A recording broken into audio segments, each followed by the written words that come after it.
sweet like a buttercup. You're a Barbie doll. Show them all what I'm made of. Strut down the hall. Won't stop till I get enough. It's tough, right? When you hear about those wildfires out west. Yeah. But then, you see someone you actually recognize, like, going through it. Right. And it just hits you differently. Absolutely. It makes it feel so real. Mm-hmm. We're looking into the aftermath of the L.A. fires, specifically what happened to the actress Mandy Moore, and her first reaction on Instagram, like just gut-wrenching. Yeah, her posts are just so raw and real. Yeah. It's not the polished Hollywood image we're used to at all. She just posts, "Don't know if our place made it." Wow. With a picture of her and her son holding him close. It's like she's trying to, like, shield him from it all. Yeah, just that fear of the unknown. Totally. Powerful. You can just tell she's in shock. Oh, yeah. Her words are just so heavy. Devastated, gutted, absolutely numb. Yeah, that numbness is actually pretty common. Really? After a trauma. Huh. It's like the mind just needs a break. Oh, wow. When it's all too much to handle.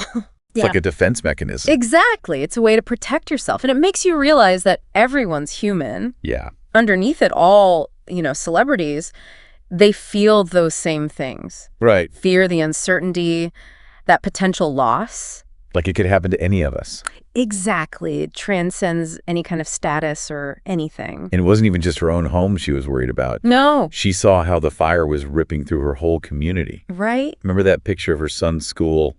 Just leveled. Yeah, and she says, our favorite restaurants, gone. It's more than just losing stuff. It is. It's those places that hold memories, the everyday life. That feeling of community just ripped apart. The Eaton fire burned through 10,000 acres. Wow. Tens of thousands had to evacuate. Jeez. This wasn't just some isolated thing, it was a collective trauma for so many. And it's like we see these mega fires more and more now. Yeah. It makes you wonder how this is going to change communities and, like, how we see the world, Absolutely. I mean, think about all the ripple effects. Yeah. We usually just focus on the immediate damage, the physical stuff. Right. But the psychological and social impact lasts so much longer. Oh, for sure. Disrupted routines, communities broken apart, the stress of rebuilding. Yeah. These are problems that stick around long after the fire's out. It really makes you appreciate how resilient people can be. It does. And thinking about others caught in the fire. Spencer Pratt and Heidi Montag. Oh. Their home was completely destroyed. Oh, wow. And that video Cameron Matheson shared, I can't get it out of my head. Really? Seeing what used to be someone's home just charred, it's heavy.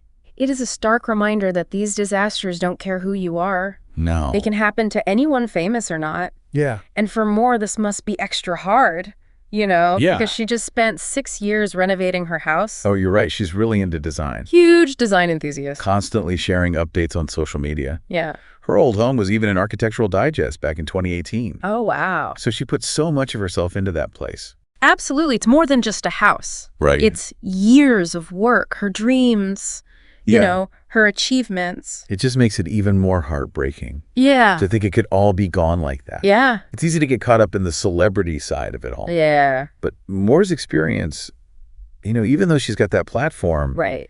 it really shows something universal. We build these lives, these homes, these routines, Right. and then boom, it can all change so fast. Absolutely. It really makes you think about what matters, It does, and it's interesting because when we talk about resilience, like after a disaster, there's this concept called collective efficacy. Okay. Have you heard of that? I don't think so. It's like this belief that a community can come together and overcome these challenges, like even really devastating ones. Yeah. And that shared purpose, that can be incredibly powerful. So how does that actually work out in a real disaster? Well, think about right after it happens. Okay. People are displaced, homes are damaged. It's chaos. Right. This is where that collective efficacy kicks in. Oh. Neighbors helping neighbors, volunteers coming in, support networks popping up to give out food, clothes, and shelter. Wow. It's really amazing to see. And that's something I saw a lot in Moore's posts, actually. Oh, yeah. That huge outpouring of support. She talks about friends taking in her family, giving them clothes and blankets. Right. She even says, our community is broken, but we will be here to rebuild together. That is so powerful. Yeah. It really shows how even with this huge loss, there's still hope and resilience. And it highlights something really important. What's that? Rebuilding isn't just about the physical stuff. Right. It's about bringing back that community, that shared purpose. It makes sense, and it's inspiring, but isn't it kind of dangerous to romanticize this whole disaster resilience thing? Can be. Like, what about people who don't have that support system or the resources to rebuild? That's a really important point, and one that's often overlooked. Yeah. Resilience isn't a level playing field. Right. You know, things like access to insurance, financial resources, even just where your home is located. Wow. All these things play a huge role in who can bounce back and who gets left behind.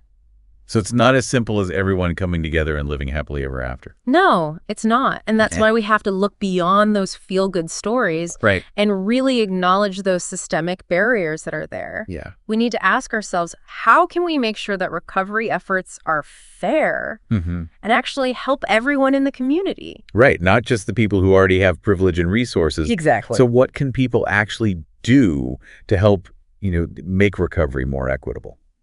Well, supporting local organizations that are doing the work on the ground is a great start. Okay. Donating to mutual aid funds, volunteering at shelters, even just spreading the word about what people still need. Yeah. These are all things that can make a difference. It sounds like awareness is key because it is. It's easy to forget about these things once the initial shock wears off. Yeah, once it's not in the headlines anymore. Exactly. But these events have lasting effects. Right. And ongoing support, both financial and emotional, is so crucial for long-term recovery. You mentioned earlier that these mega fires are becoming more common. Yeah. What does that mean for communities in the future? It's a tough question. It means we need to shift our thinking from just reacting to these events to actually preparing for them beforehand. Okay. We need to invest in fire prevention, build stronger infrastructure, and maybe most importantly, really talk about climate change and how it's making these disasters worse. Okay, so we've talked about the immediate response, the long-term recovery, the need for equitable support. Right. But what about the emotional toll? Right. Like, how do you even process something as traumatic as losing your home and seeing your whole community devastated? That's where things get really complicated. Yeah. Trauma affects everyone differently. There's no one right way to heal. Yeah, okay. Some people find comfort in connecting with others and rebuilding together. Others might need professional help to work through what they've been through and cope with the emotional fallout. So there's this whole other side of recovery that goes beyond just rebuilding physically. Exactly. And it sounds like community support is huge there too. Absolutely. Having a strong network of friends, family, neighbors, people who can listen, offer support, or even just distract you, that can be so valuable.